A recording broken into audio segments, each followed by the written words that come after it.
Part 2. The coming confrontation. She knows something is going on. She has messaged and approached me several times asking if I'm okay, telling me I love you and I'm here for you. I've done my best to dodge the questions until the right time comes, which will be this coming Friday. I told her I'm not feeling good and that we should set some time to talk without the kids interrupting every 5 minutes. She arranged for the kids to go away next Friday. I'm pretty sure she has no idea this is coming.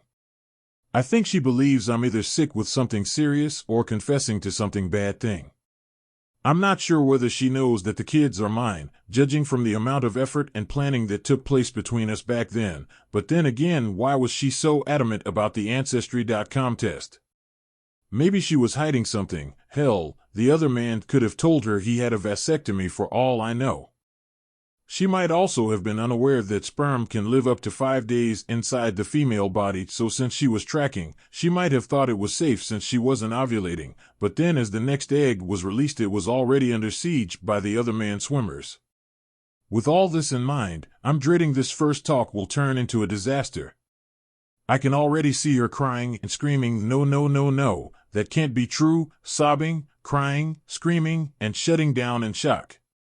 I'm planning on bringing this up in the comments, just stating facts way I can.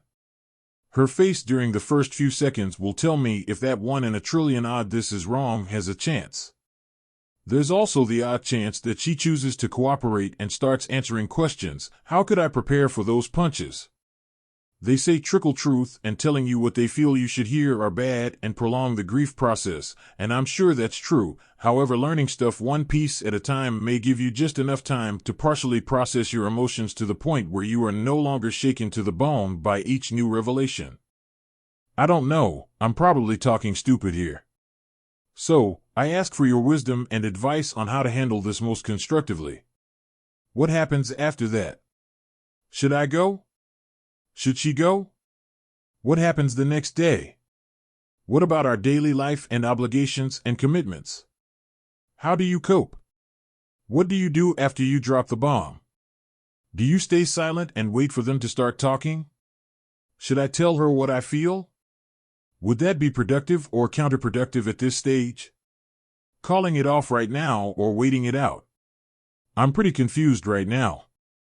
I cycle from F this SHT, I got to get out, I need to run away to, but I effing love those kids to death, and I know behind all this grief and pain, there's love for her too. You just can't unlove a child, at least I can't.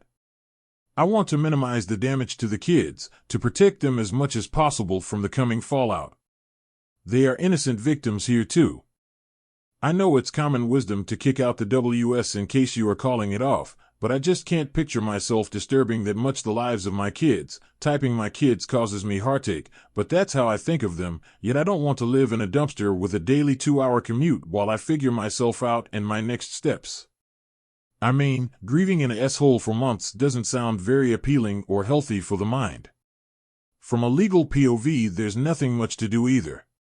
Around here, women usually get the house, full custody and alimony equating to at the very least 15% of the man's income per kid. Adultery is not accepted as a valid cause for divorce either. In either case, I don't really care about the house. In my eyes, the house is for the kids. Financially speaking, even though we are pretty good while together, living on my own with around 30% of my income after alimony and debt in this stupidly expensive city would subject me to substandard living conditions at least for a few years until I manage to level up. Yet, such a long-term affair with such consequences will make staying incredibly difficult too. I'm lost here. What's the common wisdom here? Any advice? Reader comment. What you have shared could be compared to getting a phone call that a close relative has been in a traffic accident and is at St. John's Hospital and asking you to get there. That's all you know. You don't know if they got the wrong number, if it's life or death, or if the relative simply needs a ride home because of a sprained foot. Your last post. It's you are looking for your car keys while phoning an undertaker to find the best price of coffins, while Googling florists for flower arrangements, while wondering what to offer at the wake. All this before knowing what you are dealing with. Original comment, you hit the nail right on the head bigger. I'm perfectly aware I'm getting way ahead of myself here, realized it right after I posted. Here's the thing about the tests taken. The test says none of the kids are mine. The test says the kids are full brothers, offspring of the same man and woman. Even though one of their samples could have been wrong, the odds of them still matching as 100% full DNA brothers are next to zero. I collected, packed, and mailed all 3 samples. My results show dozens of recognizable DNA relatives, and it's filled with people who share my family names, parents, grandparents, and great-grandparents' family names. Their results show none of this. That means the odds of my sample being processed wrong are next to zero. I realize direct-to-consumer DNA tests are nowhere as accurate as one would wish and most definitely not a replacement for a proper paternity test. However, I stand by the 1 in a trillion odds this result would be any different after a second, proper test done. I take your suggestions on how to approach my wife at heart. I'm not going to accuse her of anything. I'm keeping an open mind and still cling to hope. Reader comment: you have the result of a mid-reputable company that indicates that maybe, just maybe, one of your children isn't fathered by you. Original comment: it's actually both children. The report on the other child gives the same result as the first one. Reader comment: isn't it perfectly reasonable to let your wife know and tell her you are willing to doubt the results rather than her word, but that you will be sending samples to a more reputable company so you have final results? Isn't it perfectly reasonable that you ask her if there is any reason you shouldn't bother sending the results? Shouldn't she be willing to put this issue to bed? Original comment: absolutely. And that's why, even though logic points one way, I keep an open mind and am prepared to listen carefully to everything she says or doesn't say. Body language speaks volumes too. Reader comment: if I could offer one bit of advice, it would be to listen and process. Then listen more and process more. The urge in a setting like this is to vomit out the stream of conscious thoughts and feelings you have. You need to resist that urge. Instead, listen to what she has to say, critically, and ask questions based on what she says. Original comment: thank you for this. Makes all the sense in the world. Reader comment: another thing to think about, OP, if your wife becomes very distraught during your confrontation, you probably should have a plan to get her some support, short-term and long-term. Her family, her best friend, therapist, pastor, etc. I'm saying this for a couple reasons. Your 20-year marriage and possible affairs 10 years ago, this could hit her very hard. There have been a few stories where wives who cheated in their longtime marriages tried to hurt themselves after a confrontation like yours. Original comment: I was thinking of this last night. Yes, I need to be prepared to lay a safety net for her in the likely case this knocks her down badly. I've already started looking for trauma crisis specialists around town. Reader comment: if these aren't your kids, your situation is getting very close to beyond this forum's pay grade. You asked how bad your story would rate. Very bad. You're going to be tested like nothing else in your life. Any man might go half mad with rage and grief finding out his kids aren't his. Don't be afraid to find a good therapist to help you deal with it all. Courage to you. Original comment: yeah. I've searched high and low and have yet to find similar stories to mine. I'm pretty sure there are tons of it out there. With the advent of direct-to-consumer DNA testing, infidelity statistics, and modern world life, there's got to be a lot of similar stories out there. I also believe this kind of scenario is among the most devastating, humiliating experiences a regular man can experience, ergo very few men are willing to share their experience online. Reader comment: try to be as humane as you can to those 2 kids. They know you as their father. Original comment: I love those kids to death. I would give my life for them. Reader comment: my friend who traces DNA is an average person, not a geneticist or police detective. They have helped quite a lot of people. There are others like them.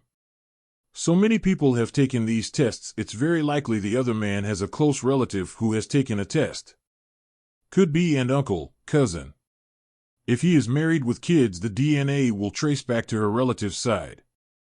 The tree branches will lead back to the other man. Original comment: thank you for your offer, Redfish. However, I'm not anywhere near ready to go that route. Not yet, at least. I'll keep it in mind depending on how things go with my wife over the next few days or weeks.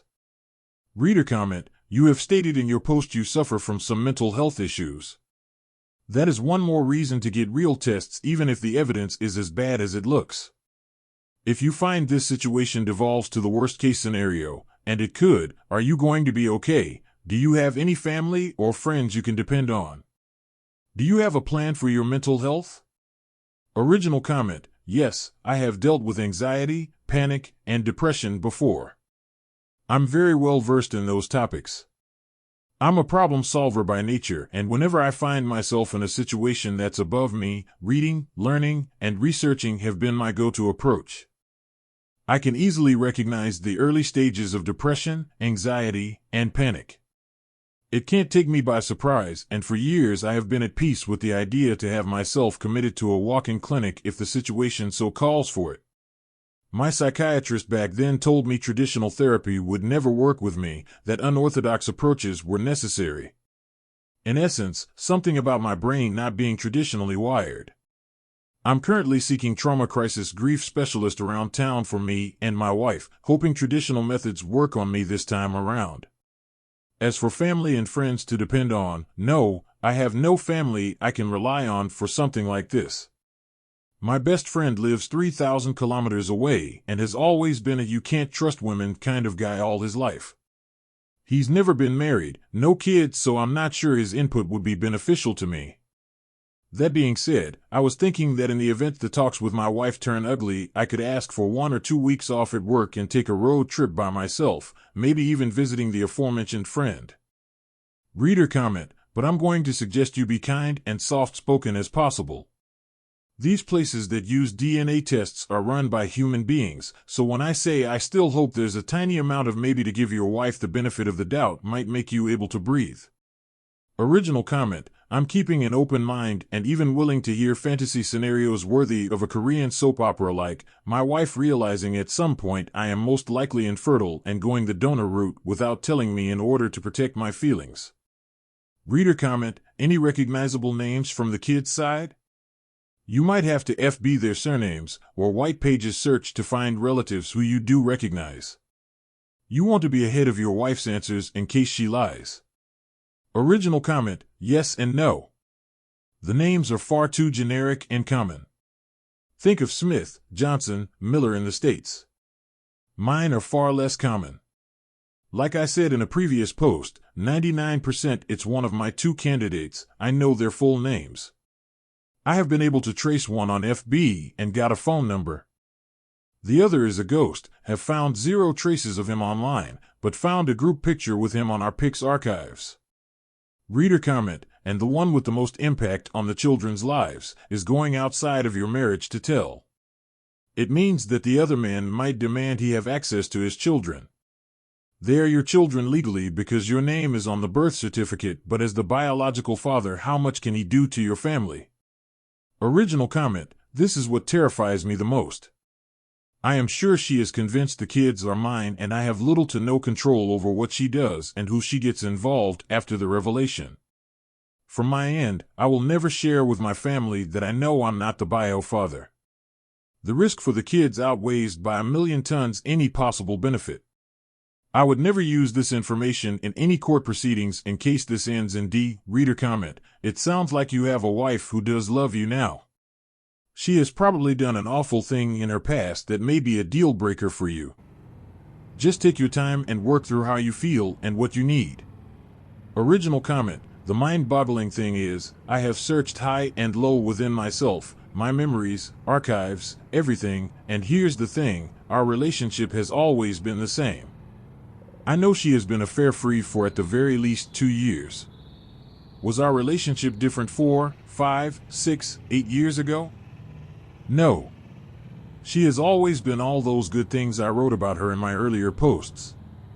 A loving, caring, supportive, and connected partner. Maybe what for me felt like love, from her POV, I am just a good friend and the convenient person to be around for financial support and general lifestyle. It will take me a while to go through this. Reader comment: and don't discount the value a bit of support can have, even if it's from some internet stranger. Original comment: my man, at this moment this forum is my only form of support. Knowing that there's people out there who have gone through something similar, read you, acknowledge you, share their wisdom and good wishes means a EFF ton to me. I just finished my daily walk. In 5 minutes I'll be home.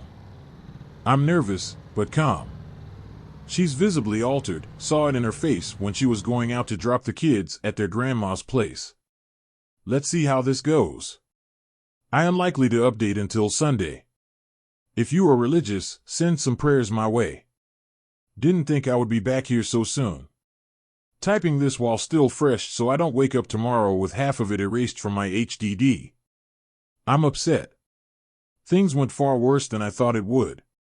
I know I said earlier I had an open mind and was even willing to hear Korean soap opera level stories, but FFS. I was joking. Me, do you love me? Her, with all my heart. Me, why are you still with me? Her, because I love you, you are my whole life. I'm devoted 100% to you and our family, there's nowhere else I would rather be. Me, silence. Her, I'm going upstairs, or do you want me to stay here with you? It's chilly. Me, nah. Go ahead, we can keep talking upstairs, no point in us freezing here. Red alert. Not even going to ask what's going on? I'm probably going to butch quite a lot, but the general idea should still be clear. I need to have a voice recorder at hand for round 2. I have a smoke and sip some liquid valor, some 7 minutes later and she's already in bed asleep. I started by asking for an open and honest conversation. No lies. Me, already asleep? We need to talk, and I don't want to have this conversation with the kids around. Me, are you having an affair? Her, no. Me, have you had an affair? Her, no, never. Me, then who's the father of the kids? Her, you are. Me, not according to the DNA tests. Her, what DNA? Me, the one I don't share with the kids. Who's the father? Her, I did what had to be done for us to have a family. It was painful and cost me a lot of money. You have no idea the hell I went through for this. Me, what? What did you do? What do you mean? Her, what had to be done? It was planned this way. Me, I know you had an affair. It started back in that ugly patch we went through back in early 2013. With both kids not my own, I know it lasted at least 5 years. Her, I did try to start something with someone back then, but never went through with it. It was wrong and I never did it. Me, who's the father of the kids? Is it subordinate or colleague? Her, blank face. Me, what's the name of colleague's wife? Her, ex. Me, then why are you stalking ex? Her, because they are very dangerous people, you don't know how much they have hurt me. I need to keep an eye on them to make sure they are happy and doing okay so they don't ever think to get close to me again. Me, so, the father of the kids is colleague? Her, yes. Me, so, you admit to having an affair with Pierre. Why didn't you tell me so we could try IVF or a donor? Her, and go through the hell of IVF? I did what had to be done to give us a family and he was the one available. All this conversation and not a single tear, not a single I'm sorry, full poker face. What the actual F? I then talked about the grief process and the need for me to have a whole picture, a real picture, one which I could believe to go through my healing process. Then I started to bargain with her, begging her to let the truth out, to get it off her chest, to help me understand what happened. First 20-minute break to help her process. After I returned, we spent close to 10 minutes in silence, just staring at each other. In retrospect, she was clearly in shock. I didn't recognize it then. I broke the silence by begging her for the truth. She kept saying, "You don't understand how it was. I already told you." I kept pushing and she started breaking. I asked once again for the truth, or I would have to contact other man's wife to find out. And this is worrisome. Her, they are awful, bad, dangerous people. You have no idea what I went through to get her off my back. She wants to destroy our family. I didn't pay enough attention to that statement. Instead, I went bananas with the destroy our family part and lost composure. Told her she's the one who destroyed our family when she decided to spread her legs for other men. Shouldn't have said that, not at that point. Live and learn. Then I couldn't help it and went emotional. Told her about my robbed past, present, and future and how I feel, recalled in detail the happiest day of my life and how I now feel like an imposter, yada, yada. By then she was crying and telling me nonstop that I'm a good man and I'm not an imposter and I'm the only one she wanted then and there, blab, blab, blab. She went full meltdown when I said, I must have done something pretty awful in a past life. She couldn't stop apologizing and claiming she never meant to hurt me, that this is her worst nightmare come true. Asked her if she brought him to our house. Her no, never was very emphatic and convincing, and I chose to believe it, end of the story, for my own peace of mind. Don't go there. Look, asked her if the other man knows the kids are his, said he suspected. Asked her if she wants the other man and kids' life. She went bananas, said she hates the guy and he's a really bad person. Asked her about him being a good friend 4 years, what happened that turned him bad. She then went on to just insist on him being a POS, who enjoys hurting everyone around him, and it took her way too long to realize it. During most of the talk, she kept insisting on how beautiful and perfect our kids are and how what she did was worth it, blah blah blah. I had to keep reminding her of this not being about the kids. At some point, I reassured her of my love for her kids and my wanting to stay in their lives. I intentionally said it that way, thought it would soften her a little, and encourage her to talk. It just made her cry even more. At the end of our talk, I reassured her of my love for our kids and told her no matter what I want them to suffer as least as possible. There was a mention by her on why I'm insisting on so many details that would be hurtful to me. Had to remind her that's not her choice to make. A short while I just left the room, not before begging her to think it through and come clean. I'm sure I'm leaving out a lot of details. The whole talk was 2 to 3 hours long. There was a lot of back and forth. Observations. 1. She admitted to attempting to start something with someone but not going through with it back during our 2010 rough patch. 2. She's convinced of her did what had to be done for us to have a family and won't admit to an affair. 3. What had to be done was planned that way and I was never meant to find out. 4. I suspect their affair ended rather ugly, with other man's wife finding out and possibly asking for money in exchange for not exposing her.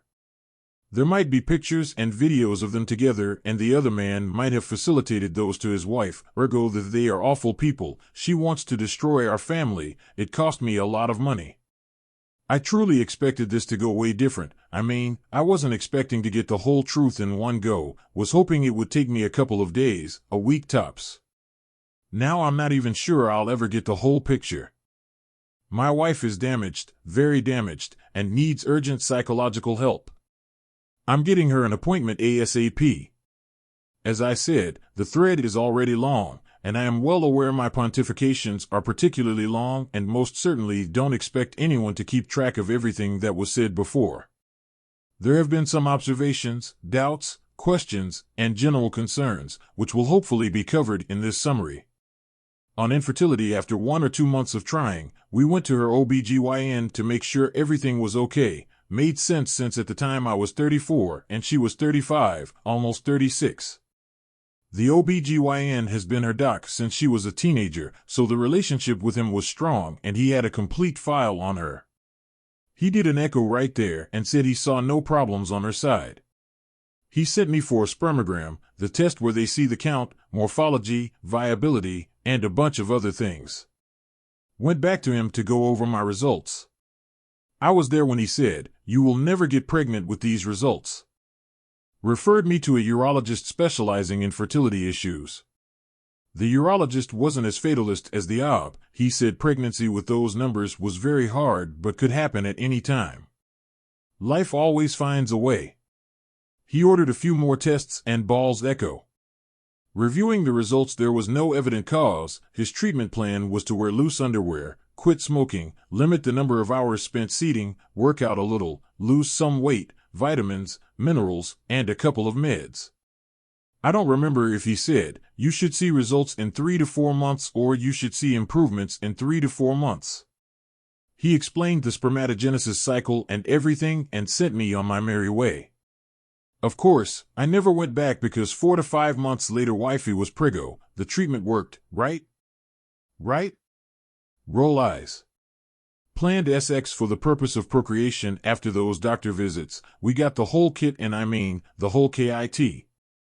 Tracking apps, ovulation detection strips, thermometer, expensive trying to get pregnant lube, and much more.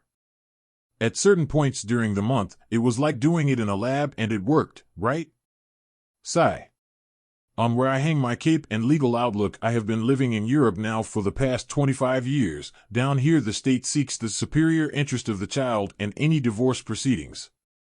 It's pretty much like California, but on steroids. Kids born in the marriage are naturals and bio fathers have no claims as far as I know.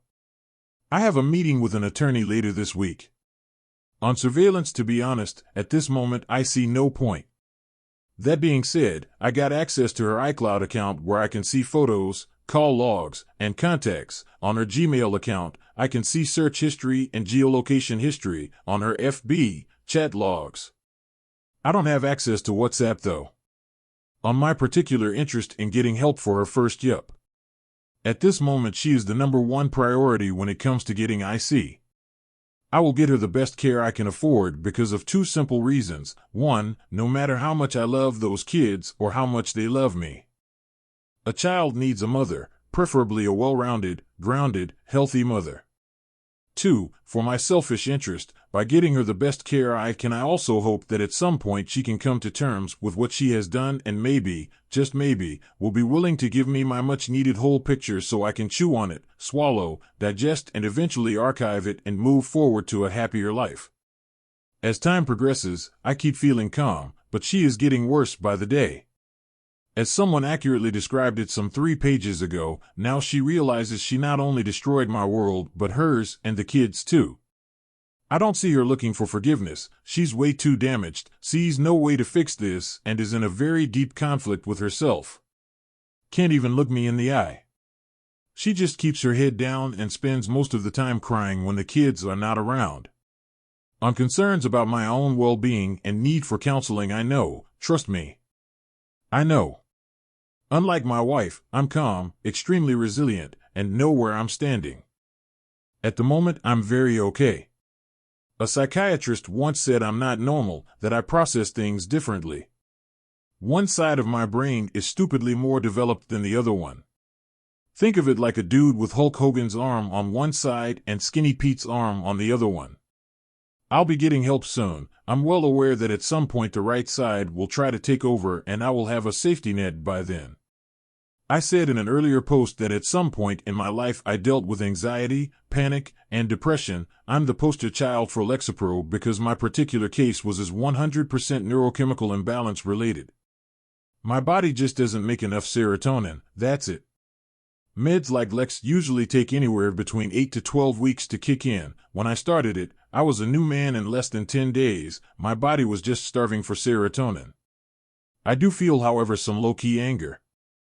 The best way I would describe it is the anger you feel after losing a lot of money on a bad trade, or maybe if you are a car guy, the anger you may feel after blowing up your engine while trying to show off at a red light, the anger you would feel after finding out your partner paid an extra $1,000 on premium high-performance air for the tires. Whenever I think of my situation and my wife, the phrase I find myself repeating on my mind is effing idiot. From all the choices and options you had, you picked the worst by far, the one I can't forgive. What a moron. In a couple of weeks tops, I'll be taking a few days off. Still undecided on where I should go. I've always found peace at sea, so that would most likely be it. About the relationship with my wife, what I said about her and our relationship in previous posts remains true. True to me, at least. There was a rough patch a few years back. Did some soul searching and can say that the rough patch started around fall 2009, became unbearable by January 2010 with the S and D words being thrown around but never actually going through with it. The rough patch started resolving by late April 2013 and took a 180 change for the better by late May. Complete night and day change. My wife clearly doesn't remember what we were fighting about, but I do, and it wasn't trivial at all. I know how relentless and hurting I can get when faced with such critical differences. Before that rough patch, and especially after May 2013, my wife has always been a loving, caring, supporting, always there connected partner.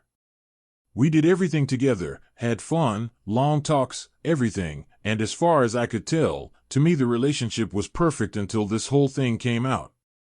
On the path forward for me, guys, for real, I am well aware of where I am standing. I know what she did to me. I know the word used to describe males and my situation.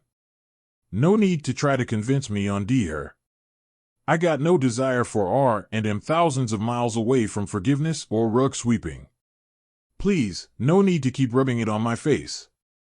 On the debate of moral and or legal obligations towards the kids, to me, this is a non-issue. These kids are innocent victims too, and even though they are also giant reminders of what happened, I love them. They are the source of the happiest moments of my life, and I am dead set on keeping loving and supporting them as best as I can. Sure, I may regret this decision once they become teenagers and start treating me like SHT, but worth the risk. You just don't divorce kids. No point in trying to sway me away from this thought. This is set in stone. Coming up next, she wrote me a letter on Saturday, the day after the confrontation. She wrote me a letter. It's fairly long, and I'm only giving you the main ideas, at times paraphrasing due to removal of unnecessary or too personal details. Most of it should be read as her talking to me. My comments are on parenthesis. Again, this is not a word-by-word transcription. Just the main points. She starts by apologizing and acknowledging she made terrible choices without consulting me, acknowledges she destroyed me and can't look me in the eye, how ashamed she is, and can't even imagine how much damage and pain she has caused me. That knowing me, she should have known this would never stay in the past. Then says, if you want to know the truth, if you really want to know it, here it is. The beginning was no different from any story that starts badly. You and me having problems at home, each day worse than the previous one, and a cunning man, a manipulative player trying to make me feel perfect and saying how badly mistreated he was at home. And I believed it. Our problems at home grew, and he kept saying how I deserved better, and I believed him. And then you think you feel something for someone else, and I started talking about separation, and I fell. I tried to start a relationship. Then I realized it was wrong and things were not as they said it. Who said it? Who said what? And any attempt of a relationship that could have existed ended, and as two grown adults we remained as friends.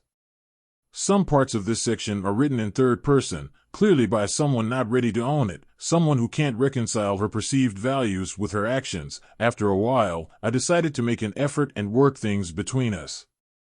You asked me why I suddenly changed, why I decided to put extra effort between us, and it wasn't because you were the convenient one like you say. It was because I realized I loved you and I missed us. And yes, all this is mostly my fault, but you know you weren't as nice as you like to remember. You know how you made me feel, how relentless and humiliating you were, how critical of me you were, but I loved you. I give her this. I can be a PIA when I'm not okay with something. My superpower is knowing which exact buttons to press to make anyone feel like SHT. Never used it intentionally, but it happened, and then you said XXX and did XXX, and it was then I realized I never wanted to be with anyone else but you for the rest of my life. That's when I knew you really loved me and wanted me for life despite your difficult ways. She describes the thing I did which prompted the 180 change and ended for good the rough patch. I remember that, and I was happy, and yes, the other man and I kept being friends. He knew you and I were back at our best, and he seemed like a good person who understood I didn't want a relationship like the one he offered. My biggest relationship at work was in fact with subordinate Dash. He was there when you and I were bad, when I attempted and then ended the relationship with other man. He was the one trying to open my eyes on other man, always saying he was not the person who I thought he was. All this time the other man kept giving me ideas. He suggested the changes on XX and XX, and I was good at work, growing and making good choices, and I won't lie, they are boosting your ego and making you feel special. Always felt good. Again, who's they? Other man? Then you and I started having problems again. I don't know if you remember, obviously, like any routine it becomes tedious, and let us say back then I wasn't mature enough not to care and you were not conscious enough to know when to stop pushing, and that honeymoon, we had come to an end. I have no recollection of this, gaslighting maybe. This was the few months after the 180 and before deciding to have kids. Makes me think the EA and possibly the PA reignited. Got to dig further, then we started talking about forming a family and everything complicated. You remember we started trying and then went to OBGYN, tests were made and we went to the other doctor and we both saw on his face there was no good news. I remember it differently as stated in my previous post, gaslighting, or maybe since women and men perceive the world differently she saw something I didn't, who knows, and we decided to keep trying, and as time passed we started to feel bad. By the time she agreed to have kids, I had been asking for it for at least 3 to 4 years with her always saying we weren't ready yet. I do remember feeling anxious about not getting pregnant since I knew I was the one with the problem, and we were poor back then, we didn't have money. True, we were in a bad financial situation, IVF would have been out of the question back then. That's when I made the choice. I know you think I say this to justify myself, to lie. I know you want me to say I did it because I am a 304, but this is what it is. I made the choice to try it. We were obsessed with tracking and I knew which day, which exact moment to do it. And I knew that a hold has kids and wasn't hard to convince. I was foolish and made impulsive decisions and never thought of the consequences. All I wanted was to be a mother and you to be a father. And when it happened, we were the happiest people in the world. Our world was complete, and everything revolved around our family. Talks about the pregnancy and how every night she had nightmares. What if she finds out what I did? What if our boy is born and he doesn't want him? Then talks about how she was remorseful and trying to forgive herself for what she did and her heart melting when the kid was born and she saw me with him. Addresses some things I said during the confrontation in a very convincing way. Says after getting pregnant she was never with anyone else but me.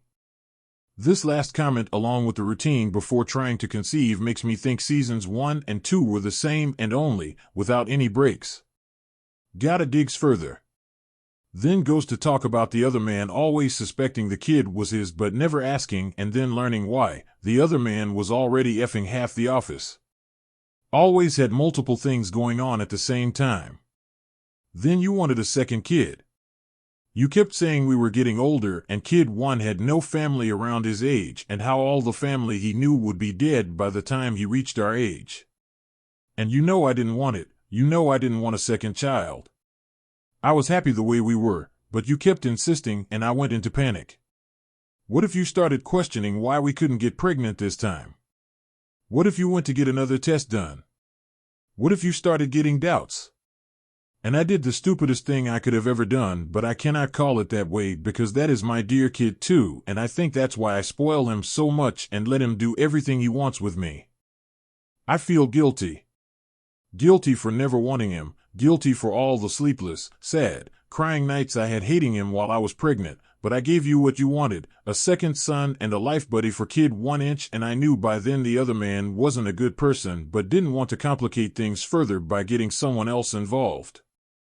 I was in panic talks about learning that other man's wife was pregnant and things starting to complicate, how other man's wife knew the other man was a serial cheater and certain he had an affair going on, but it wasn't with my wayward, was someone else at the office, but the other man's wife found my wife on Facebook, saw a pic of kid 2 and found a certain resemblance. Went to confront my wayward at the office, she denied it, calls, texts, threats night and day followed. Then talks about the new president of the board at work and the new auditing team, eventually discovering that those 2 new suppliers were not just random recommendations by other man, he was in fact partial owner, then more fraud by those companies was discovered, stealing, etc. My wayward authorized those contracts and process changes.